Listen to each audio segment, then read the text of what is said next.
Scrappers and recyclers and investors, welcome to Shark Scrapper Live, where every week we talk about precious metals, industrial metals as they apply to the scrapping world, safety factors, and just things that are going on that are important to scrapping and recycling. It is great to be with you. I look forward to this all week long. We have a fun show planned for today. Hang on, because this is going to be really cool. We got some good stuff going. All right. Well, I want to say hi to everybody. Scrapping Irish, looks like you are first in here from the chat lineup anyway. Scrapping Cat Crash, welcome. Hey, great to have you here. David Fillet, Electronic Scrapper, welcome. Let's see. Roger at CU Scrapping, great to have you here. Oh, you got a storm coming. Hang on there, buddy. Don't get caught up in the storm. Ed Weber, great to see you here. Living in Omaha is on board. It is great to have everybody with us today, and I'm sure we'll be having more folks popping up as we go along. Now then, we are going to get right into our discussion with precious metals because we're going to do something that's really fun today that ties back to a video that I put out today, this last week. All right, so first of all, let's talk about what's happening to our precious metal this week, silver. You all know that I start out with the APMEX price chart. This is the silver spot price for the 1 week period. Now, I am not sponsored by APMEX. I don't get compensated in any way. They just happen to be one of the places that I have used to buy and sell my physical gold and silver. And I do always recommend that people have some amount of physical gold and or silver in their portfolio as a hedge against inflation and to weather the storm when necessary. And I'm one of those folks that believes that unless you hold the gold or silver in your hand, you don't really own it. I have seen reports where if you add up the amount of gold and silver that's covered in paper certificates, there is not enough gold and silver in the world to redeem them. So that can be challenging. And of course, you still need to get the money for those paper certificates. If you own the gold and silver as a physical thing in your hand, you have many ways that you can get the value for that. You can take it to your local pawn shop, your coin dealer. You can sell it back to these groups like APMEX, or you can sell it to other private buyers. There's a lot of ways to get the value. You could even trade with it. I have literally been paid with silver for scrap. So there's a lot of ways that the physical gold or silver can be valuable to you. Richard Holbert, welcome aboard. Great to have you here.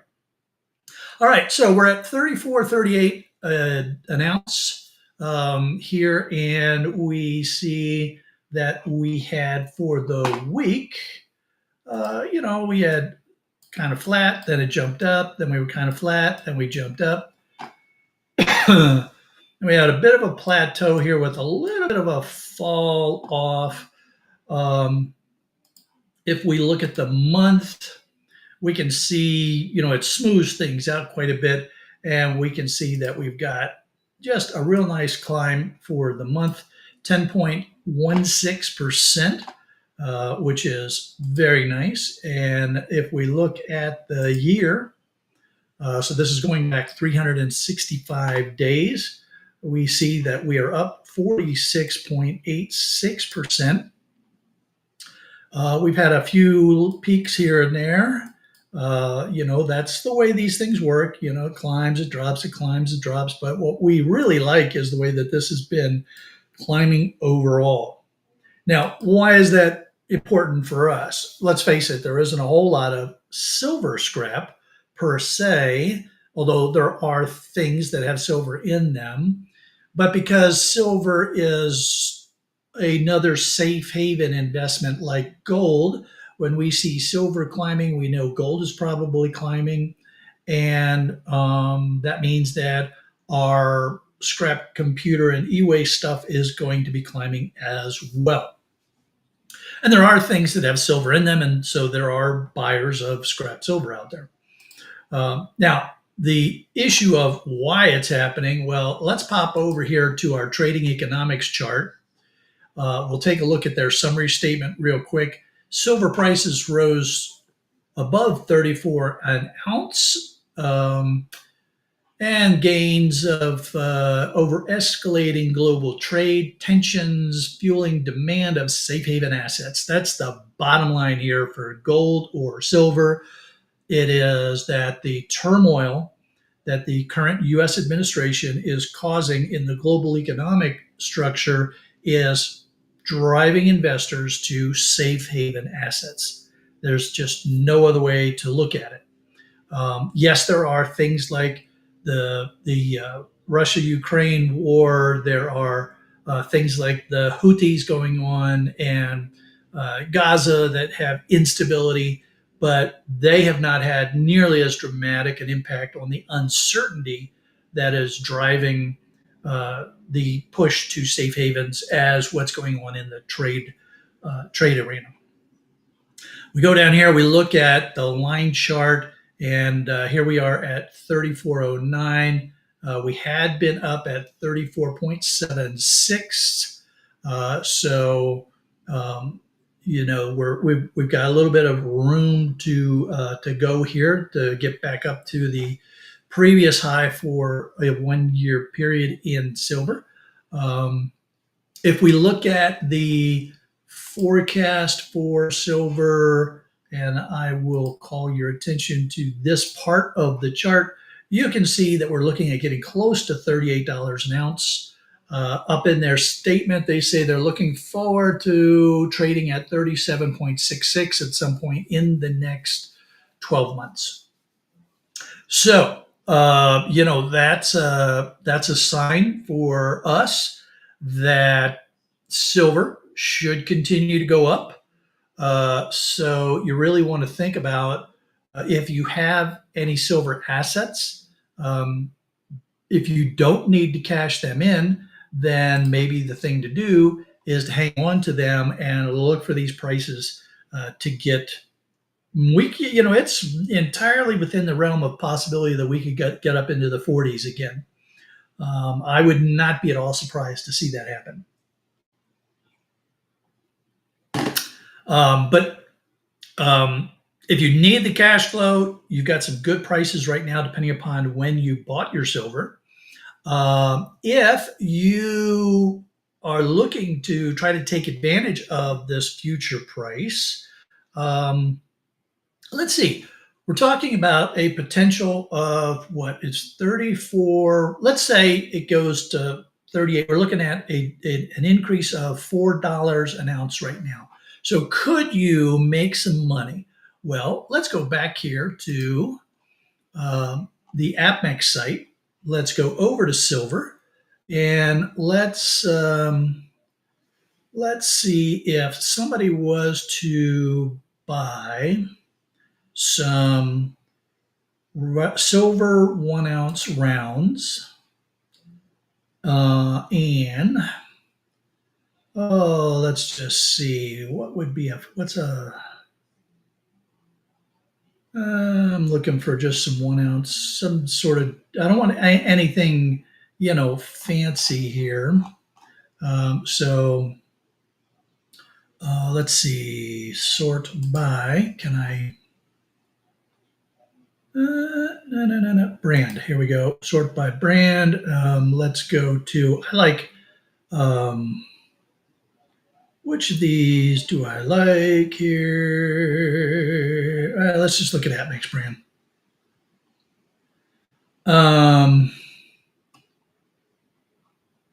And well, so if we just went with a basic AppMex brand silver round,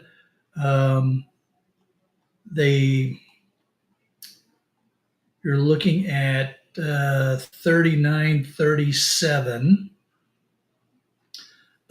if you pay with a check or by wire. And you can save a little bit, drop that premium down a little bit But right now, what they're saying is the best you're going to do is $3.99 over spot. If you see that right here. So what that is saying is that if you went and bought one of these right now, and if the prices do climb, you might break even. All right. Um, so yeah, probably unless it's, what that means, what I'm saying here is this is not maybe a good time to be buying silver. Now, if you can find something with a lower premium than $4, then you might be able to make some money at some point in the year ahead.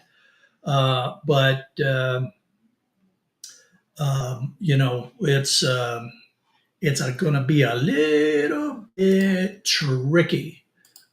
Somebody asked me to go to the deals page right there. So let's go to the deals page. And so here you can see that you can get some of these off. So here's 62% off premium if you get a 1 ounce bar. So that could save you some money. Here's a South African Cougaran, 56% off premium. So there's some, Englehart's not a bad, they're not bad as, they're a good producer, but 100 ounce silver bar, that's a pretty heavy bar. You may have a hard time selling that one, but you definitely will get quite a bit off of the premium on that one, won't you? So anyway, yeah, the thanks for bringing that up.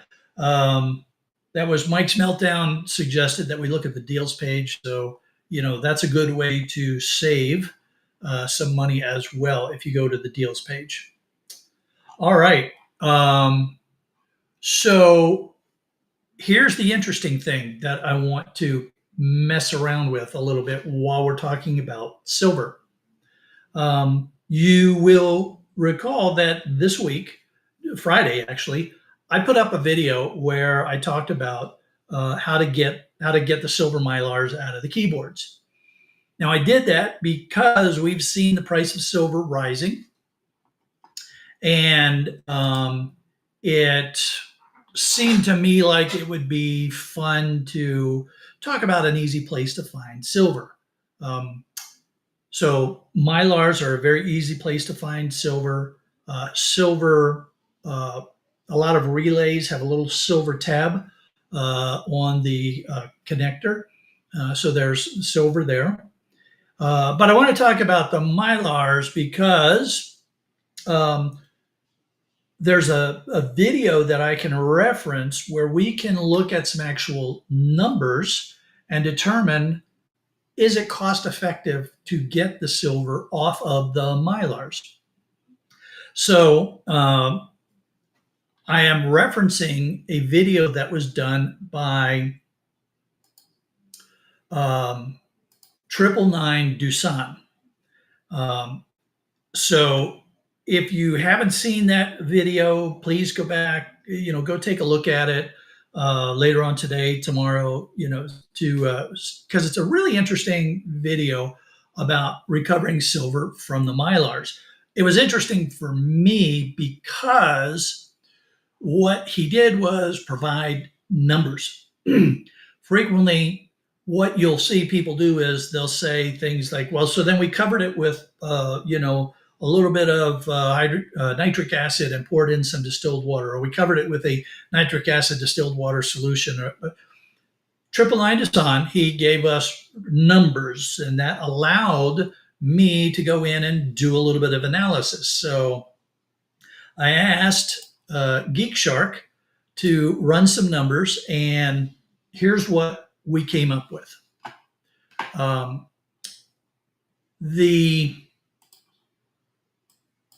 There we are. All right. So in 999 Doosan's video, he processed 50 mylars and he recovered 4.9 grams of silver. The price for silver right now is $1.11 US per gram. So that meant that he recovered $5.44 of silver, the value of silver. In order to recover that 4.9 grams, he used 250 milliliters of nitric acid. Now, this is something where when you look at his video, I think he had a typo in the notes. He says 250 mm. I'm pretty sure he means milliliters. So 250 milliliters of nitric acid and 500 milliliters of hydrochloric acid. He also used a couple liters, 2.5 liters of distilled water. But compared to the cost of the acids, the distilled water is relatively inexpensive. So I'm not even going to include that price. I went and I looked at a place where I can purchase acid. And this is just one of the places that here in the U.S. where I'm able to purchase acid. And I was trying to find, if the cost-effective way to buy the acids, right, and to get real numbers for what these things will cost. So anyway, this is the place that I used, Lab Alley. There's plenty of places. I didn't do a whole lot of shopping around. I'm just trying to get an idea of the numbers. So with the numbers that I got from that site, I figured I got to being able to buy nitric acid at 0.075 dollars per milliliter, which means that that in that video, 999 Doosan used $18.75 worth of nitric acid. Did the same for hydrochloric acid, and he used $23.10. So that means that in that video, 999 Doosan used $41.85 to get 4.9 grams of silver. So he obviously didn't make any money on that one. In fact, it cost him kind of dearly to get that silver. But there's a couple of ways to look at it.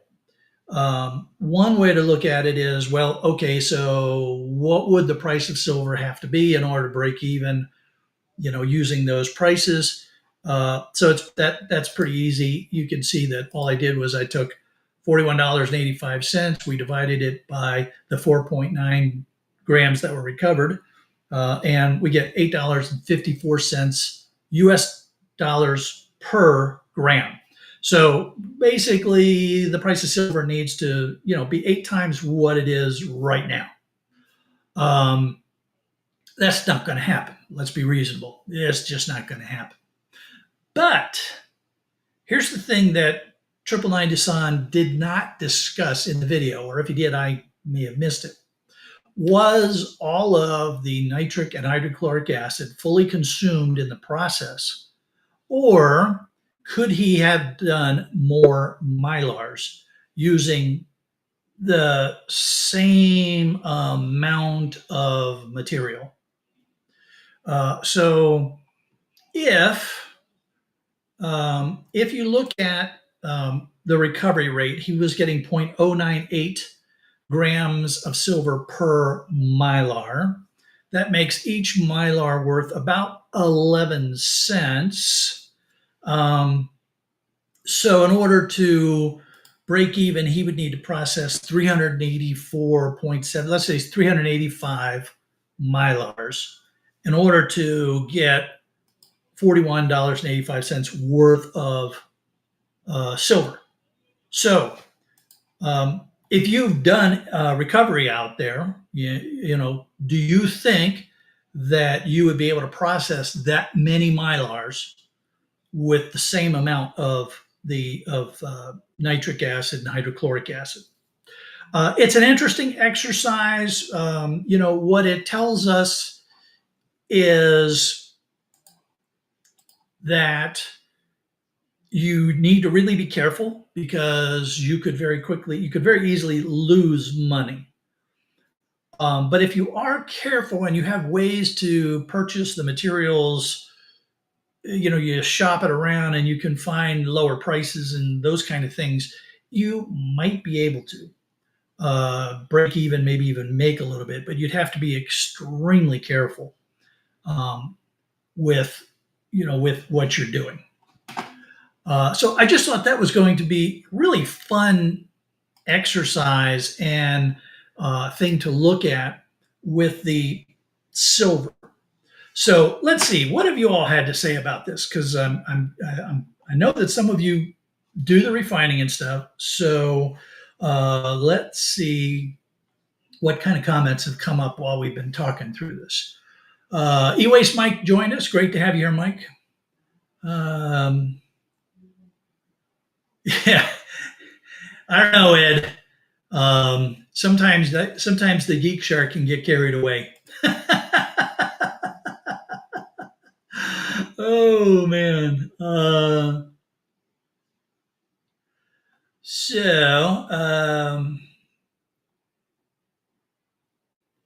So all right. So here's a great point. Mike says that he's getting 2 gallons of hydrochloric.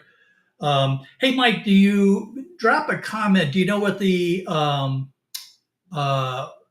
what the percent is on that? Is it 45%, 20%? What is the um, what's the concentration on that silver? Um, and let's see, Richard is saying that he buys nitric from Zalexo. He buys 6 bottles. He gets free shipping. He also has distilled his own. Yeah. Yeah. Okay. Let's see. Uh, Daniel, welcome to the show. He thinks reselling the scrap is the best way to go, especially if you're prone to spilling. Yeah, yeah. That if you're accident prone, then yeah, you want to limit what you're doing. Let's see.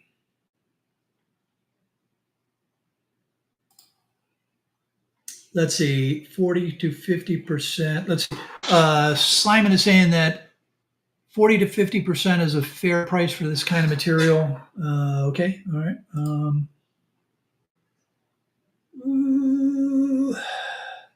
Electronic scrapper. This is saying that was way too much nitric acid for 50 mylars. Uh,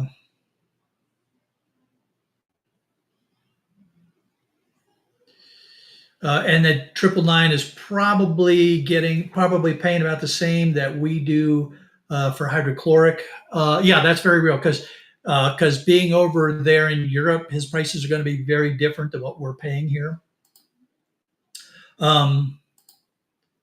Let's see, Richard.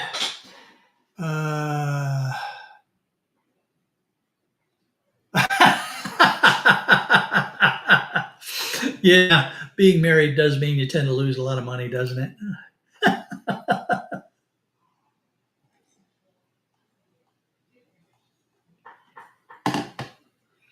um, there's so many factors, and I get it. I really do. I mean,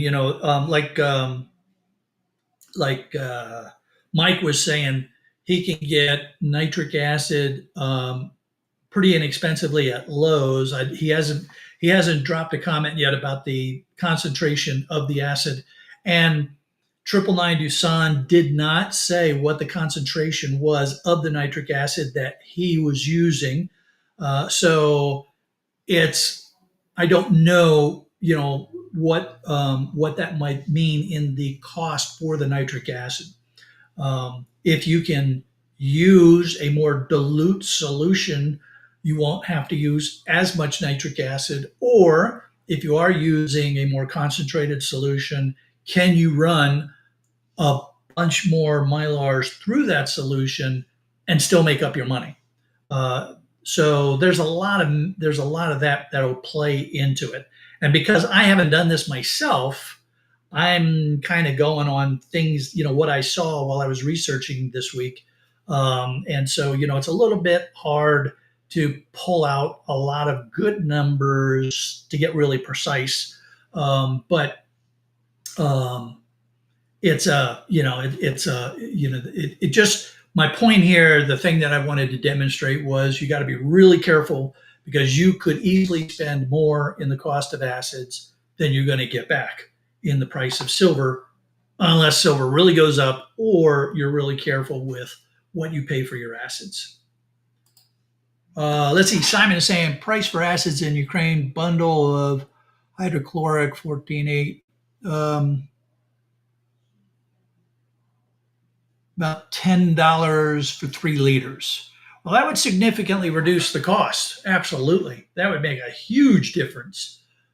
So yeah, huge difference in the cost. Absolutely.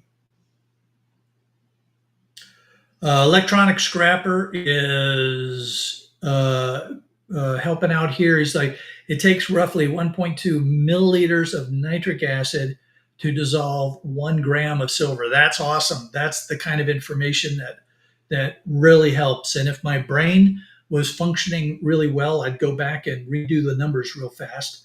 But I'm not there. That's too much real-time math for me. I have to think through it out loud, and I know I'd make some mistakes along the way. Let's see, and that's 1.2 milliliters of nitric in 1.2 milliliters of water. Okay, so 50-50 cut there. That's really good information. I'm gonna jot that down here real quick.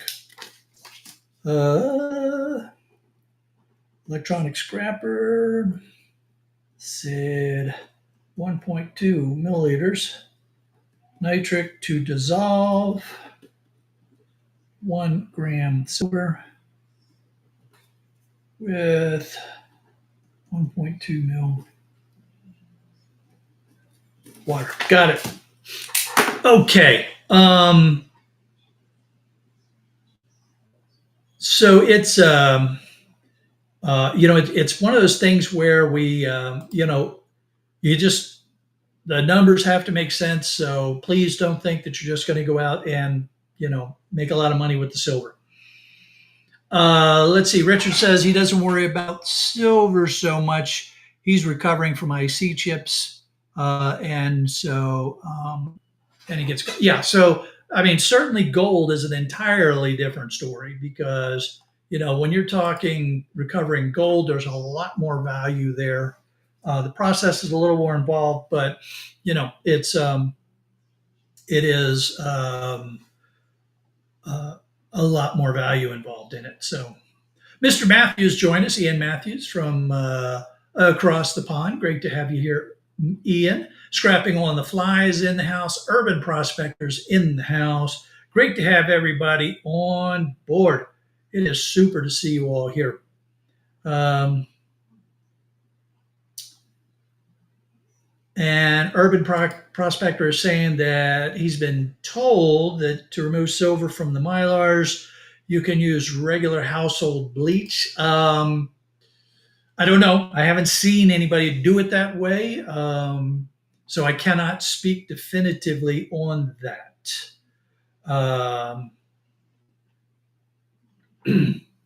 So yeah, I can't comment on that.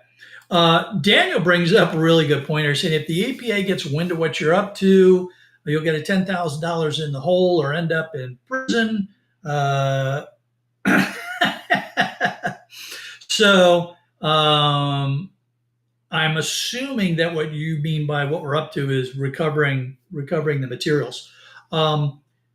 If you don't handle hazardous materials properly, then yes, you can get in serious trouble.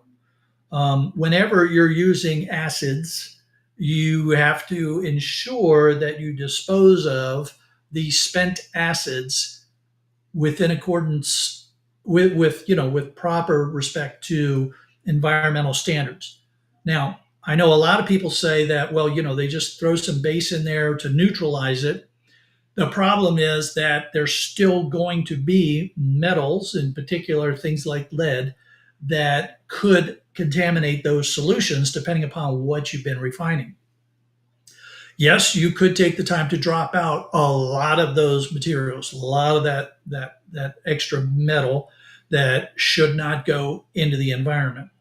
The safest and most appropriate thing to do in order to not get in trouble with the EPA or other local agencies is to pay a hazmat handling company the disposal fee to take it away.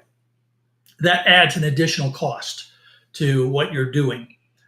So you would save up your spent material, and then when you took it to them, you tell them what it is you did, and so you'd say there's 5 gallons of the spent material from processing gold and silver off of e-waste, and then they would give you a price for the proper disposal. And then, of course, you're taking the belief that they will do it properly, but you have tried to do the right thing anyway. You've sold it to a hazmat handling company. If anybody ever came back and asked you what went on, you'd be able to show the paperwork that, well, I bought, the X amount of this material, and then I sold X amount of material. It's the way to cover yourself so you don't get. I hate to say you don't get in trouble, because it's less about getting in trouble and more about doing the right thing. You don't want to be dumping this stuff in the ground, out back in the woods or down into the sewer systems, because that's not good for our environment. So you want to make sure that you're handling it properly after you have processed the materials. So a very important comment from Daniel. So thank you, Daniel. Very, very important.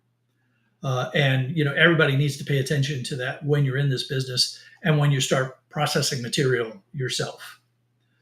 Let's see.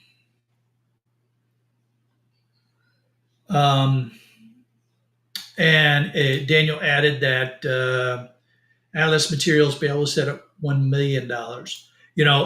Without knowing the particulars of the case, the details behind it, I can't speak to it. There's a lot of reasons why scrapyard owners and scrappers can run afoul of the law. So please do be careful and understand what you can and cannot do. And that actually is a very good lead in to our safety topic, because, and this was, I almost busted out laughing when I saw the comment that is leading to today's safety topic. I had I put out just a quick little blurb about taking a bunch of COTs to a large electronic scrap handler, and I showed this picture, and then it was either from this picture or from the video I did earlier in the week, where I picked up some computers from the scrapyard, and it showed the cargo netting and the straps down over the computers that were in the back of the truck. I don't remember which one of these led to the question that I got from one of my viewers, and the question was, does your state require that you cover your load? We usually just throw stuff in the back of the truck and go. That was basically their comment. So I thought that was a really good lead in to our safety topic for the week, because I think that most likely we have all seen overloaded scrap trucks and stuff that's not tied down. So there's a number of things that are all wrapped up in this point for us to go through. Now, of course, this applies to open back trucks, so pickup trucks, flatbed trailers, a dump trailer, anything where you're not fully contained inside your vehicle. So if you're using a box truck or your SUV or your car, and it's all enclosed inside, it's not that big a deal. But I think we've all seen these pickup trucks and their trailers that they're way overloaded. They may or may not have a cargo net on them. They may or not have straps over them. And it's just a hazard. It is dangerous, dangerous, dangerous. It is so dangerous that some states have put some pretty strict laws in place.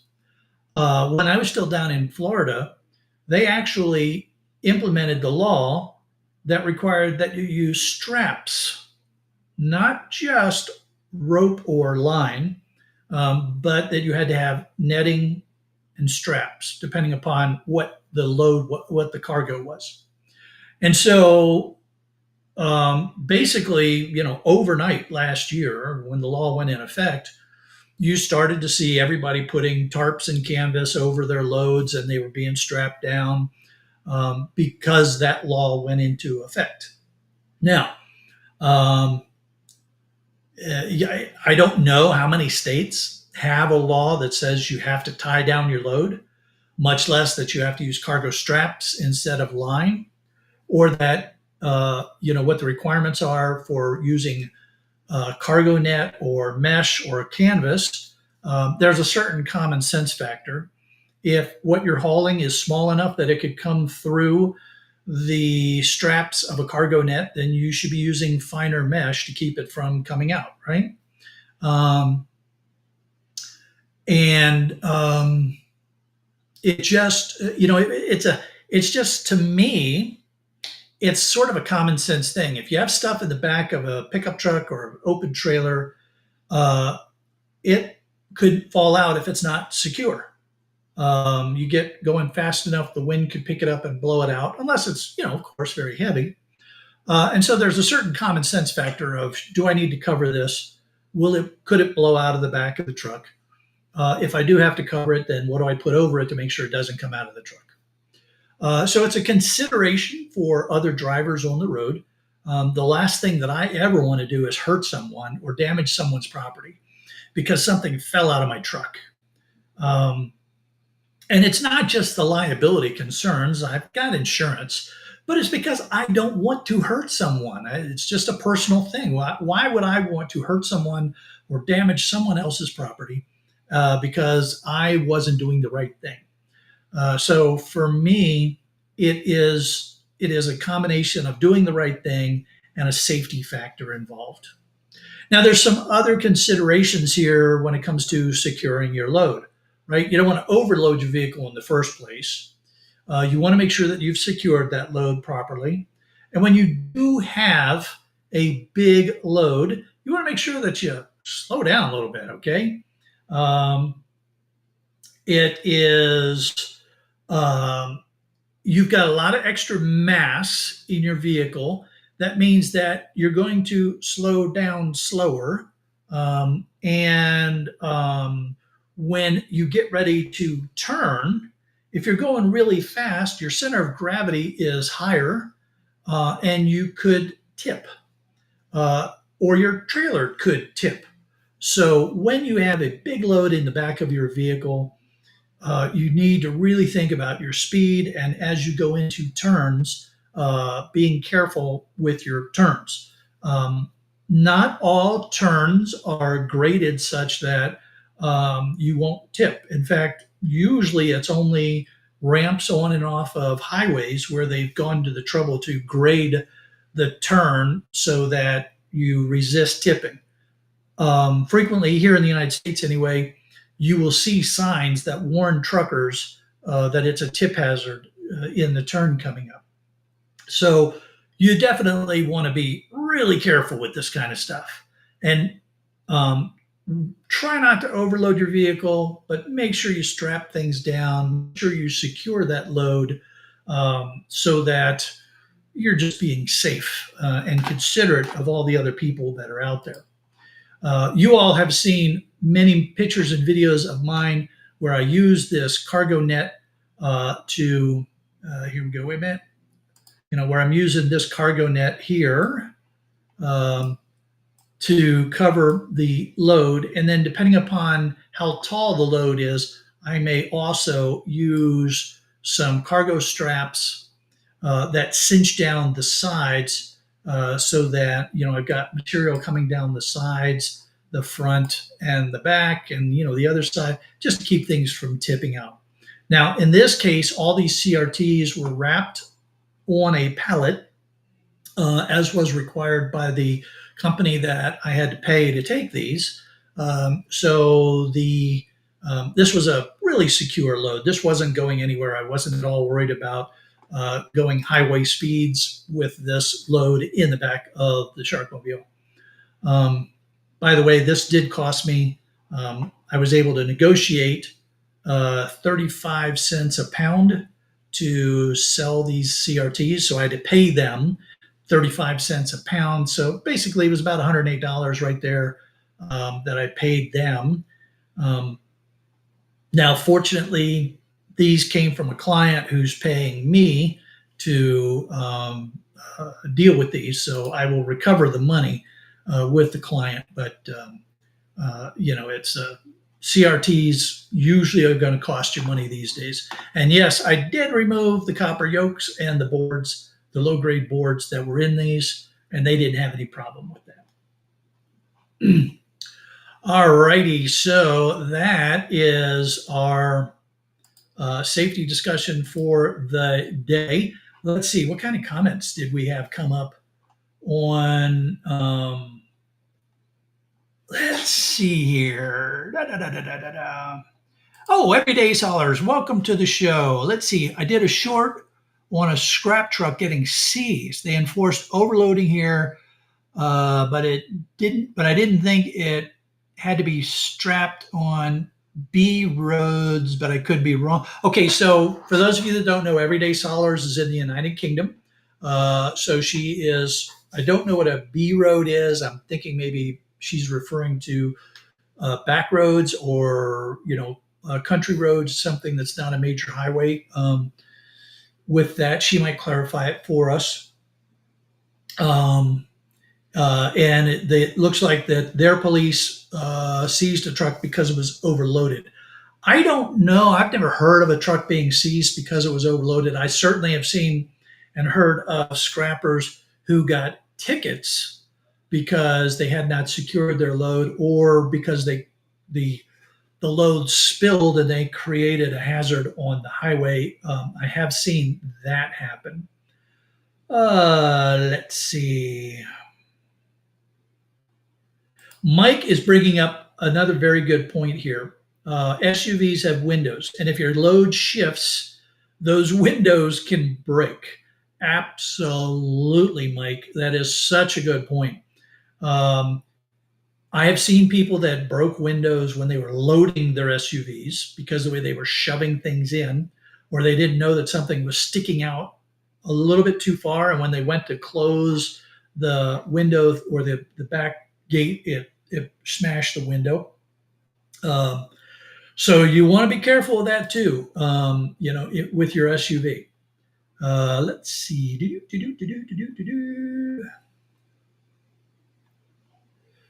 Plane scrapper has fallen up slow and steady from pile to scrapyard. Very good. Absolutely. It's funny though, because man, I've seen some scrappers that, boy howdy, they are trying to. This was down in Florida, and so it was on bulk pickup days, and you would see these scrappers, and they're trying to get as many runs in as they can during the bulk pickup day. So they're out there before the sun comes up. They're loading up. They're trying to get into the yard as soon as the yard opens, and then they're hustling out to the next neighborhood. And sometimes those guys were going a little bit too fast. Let's see here. Homer's Reluctant Honesty. Great to have you here. Working at the scrapyard, we see every way not to haul scrap. I'm sure you do. I am sure you do. I mean, because even when I've gone to the yards myself, I just, I've seen stuff and I'm not there all day long. I can only imagine if you work at those yards, the stuff you see. Um, God, I was at the yard last week or the week before, and these folks they somehow they managed to tip the trailer, and so they were trying to get the stuff back on the trailer and out to the pile. And finally, one of the guys came over with a front end loader, and they were able to try to clean up the mess a little bit and help them out. But oh my God, what a mess that was. Let's see. Ed is saying that he always tries to tie his scrap down. Very good, Ed. Be safe, man. That is the way to do it. Uh, and Mike's bringing up another point about the weight of the material. Get it over or in front of the axles. Too much weight in the back, and you can have some steering problems. Yeah, Mike, we talked about that when we were talking about trailer safety. So I'm glad you reminded everybody and brought that up again. Um, Everyday Solars is clarifying that B roads are any road that isn't a dual carriageway or motorway. So again, those are UK kind of terms. So like, highways, just think of highways. B roads are back roads or rural roads as opposed to highways. Earl Fowler's in the house. Welcome, Earl. Great to have you here. Scrappers also get seized over here if they get pulled over and don't have the correct licenses. That is really important. Here in the United States, every state is different. And even within the state, the counties and the cities can be different. So you want to be very careful to understand the laws where you are doing your business. I have been very surprised at the differences here in North Carolina from where I was in Florida. And some good, some not so good. It's just they are what they are. And recognize that here in the United States, if there's a law that is somehow restricting what we do as scrappers, it's usually either a safety issue or a theft issue. Sometimes it's an environmental issue, but like the case of releasing refrigerants into the atmosphere. But I'd say 9 times out of 10, the laws that we have here in the United States that impact us as scrappers and recyclers is fundamentally safety or theft. Okay, well, it is time to get into our industrial metal discussion for today. And our industrial metal today is aluminum. I will get this out of the way. Aluminum, aluminium, however you like to say, the element whose symbol is Al. Interesting what's going on here with the aluminum markets right now. So we're on the trading economics page. We see that aluminum futures fell below 2,570 per ton. All right, that's the lowest in 10 weeks due to rising trade tensions and tariffs threatened on global demand. It's talking about the U.S. reinstating 25% tariffs on steel and aluminum from Canada, Mexico, and the EU. We're also imposing 200% tariffs on Russian aluminum. And we also have the recently announced tariffs on 25% tariffs on cars and light trucks. All that is going to hit here in April. And while at the same time that's going on, we've got overproduction in places like China. So there's new capacity coming online. So there's more aluminum becoming available. So when you look at straight supply and demand issues, the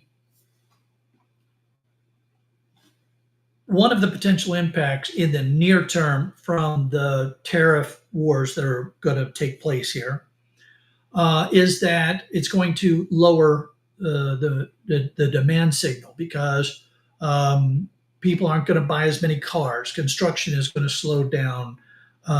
Infrastructure work that where you would be using aluminum for wire is going to slow down. So you've got this slowdown in manufacturing. You also have a number of businesses that, in anticipation of challenges on pricing and things, they have bought up a bunch of supply so that they were stocking up ahead of the tariffs coming into play. So we've seen the pricing dropping, and there's I know that seems like a little bit counterintuitive because some people might say, well, wait a minute. If the tariffs are going to add on to the price of aluminum, shouldn't that cause the price of aluminum to go up? Yes, in the long term.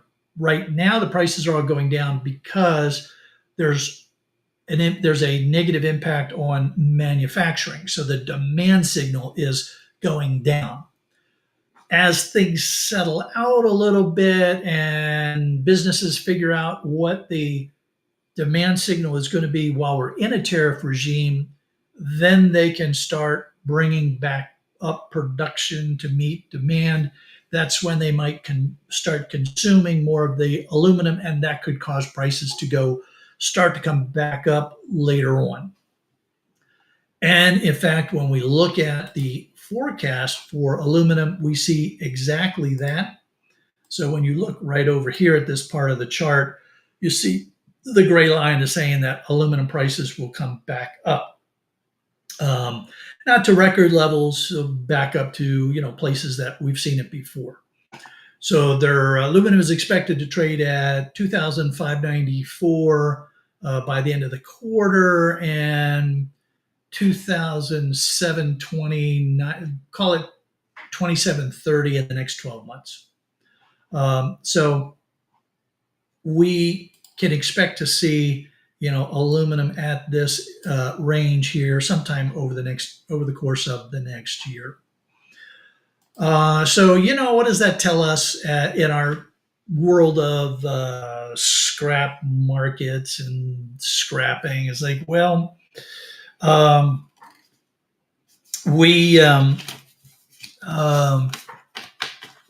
if you've got aluminum, aluminum has always been, for me anyway, aluminum has always been a cash flow metal for me. I build up some aluminum, and when I have enough to make it worth taking in, I take it in and sell it. I have never tried to bank on aluminum prices going up, mostly because I'm just trying to make cash flow, and that's a really good metal for me to do that with.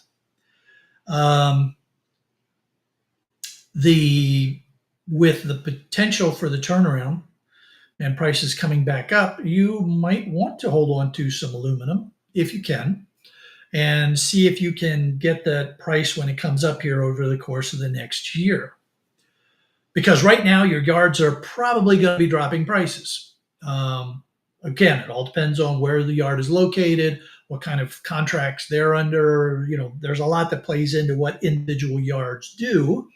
But with prices dropping, it would not surprise me to see aluminum prices dropping at the scrap yards for the short term. And then they would probably turn around and come back up again. So if you can, you might want to hold on to your aluminum and see if you can catch that rise here in the over the course of the next year. The problem with aluminum is, the good thing about aluminum is it's a very light metal. The bad thing is, because it's a light metal, you really got to, it takes up a lot of space, right? So another thing is maybe you keep things like your aluminum heat sinks that are a bit smaller, a size that you can store up quite a bit of them in a pretty good space. and you sell off the big, bulkier sheet aluminum and stuff like that that can sometimes take up a lot of space to hold on to. That's so. My plan, however, is a little bit different because while I have been selling my aluminum for cash flow, I've also been keeping some aluminum behind. Some of the cleaner stuff, mostly heat sinks, because I'm going to start experimenting with pouring my aluminum and making it available to the local artist scene here for their uses. And I might just mess around with, making some stuff out of the aluminum for the fun of doing that, and we'll see where that goes. So for me, I'm going to sell my big bulky sheet aluminum, my irony aluminum, or my breakage, and the really good higher grade aluminum I'm going to set aside to mess around with some casting. Because what's the worst that happens? I mess around with some casting and it doesn't go well, and then I'll sell it, sometime during the year when the prices are up. All right, what are you all doing with aluminum? Let's see here. Oh, Roger's back in from the storm. How did it go? Right, I'm back. Got here there for a bit. Touchdown about 5 miles south of me. Oh man. So for those of you that aren't familiar with the terminology, when Roger says touchdown, that means there was a tornado that touched down about 5 miles south of him. So if you are in the United States and you're worried about what's going on, I would urge you to, at some point, go check out Ryan Hall, y'all, and see if he's talking about your neighborhood. Because I got to believe that if Roger had a tornado, then Ryan Hall, y'all, is probably live right now with his tornado chasers out there seeing what's going on. Roger, we're glad you're okay, man. Tornadoes are nothing to mess around with. All right, let's see. Ed Weber is saying that all scrap is up around there, especially aluminum. So good, very good. Glad to see that. Let's see. 6th Street Garage is in the house. Great to have you here. Thank you for joining us.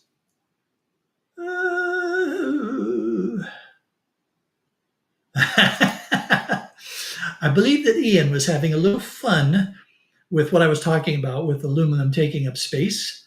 Hey, Ian, can you combine voluminous and aluminous? Lumivoluminous or something like that? You're very clever with word games.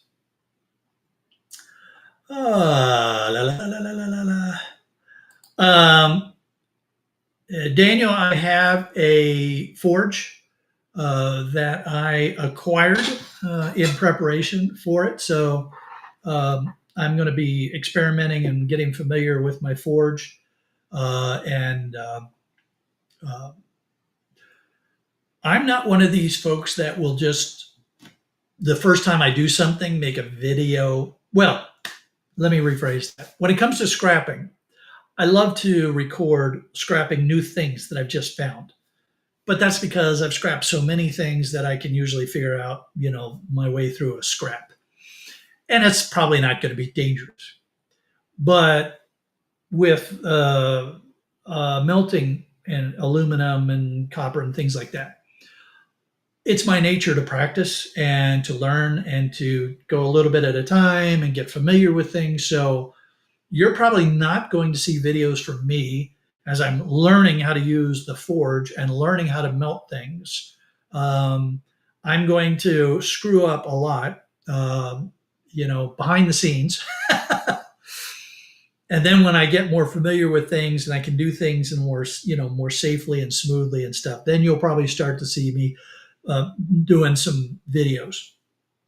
It's not because I'm afraid that, people will see me making mistakes, but it's because I worry that someone could see a video where I'm doing something that's not safe or not quite right or not a best practice, and that they would do it the same way and hurt themselves.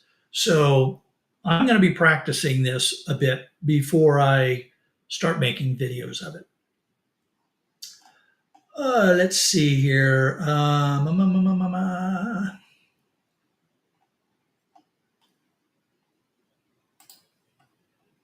I'm looking for comments about where we're at.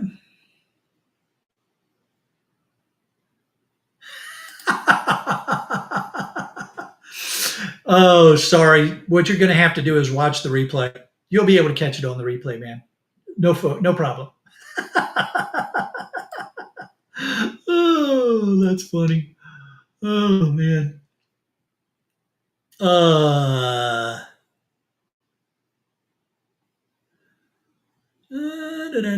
okay. Hey, folks, a lot of good comments, a lot of fun today. I really enjoyed the comments from folks that have done some refining because you provided some really good information. I really appreciate you sharing that with us during the course of the discussion. For those of you that want to see that, you can go and hit the replay when it comes out. In the meantime, you know what time it is. It is time to head across the pond and join our friends Scrapping Irish in Ireland. So, if you have autoplay enabled, you should be automatically redirected when I end this stream. I say should be because it's YouTube may not work all the time. If you do not have autoplay enabled or you are not automatically redirected over to Ireland, then please go on YouTube and up in that search bar, type in Scrapping Irish, and you'll see the live stream pop up and you can come join us. You never know what's going to happen. You never know who's going to be up in the panel, where the discussion is going to go, or how deep into the abyss Ian will take us. In the meantime, folks, have a great week. Be safe. We'll see you all over in Ireland.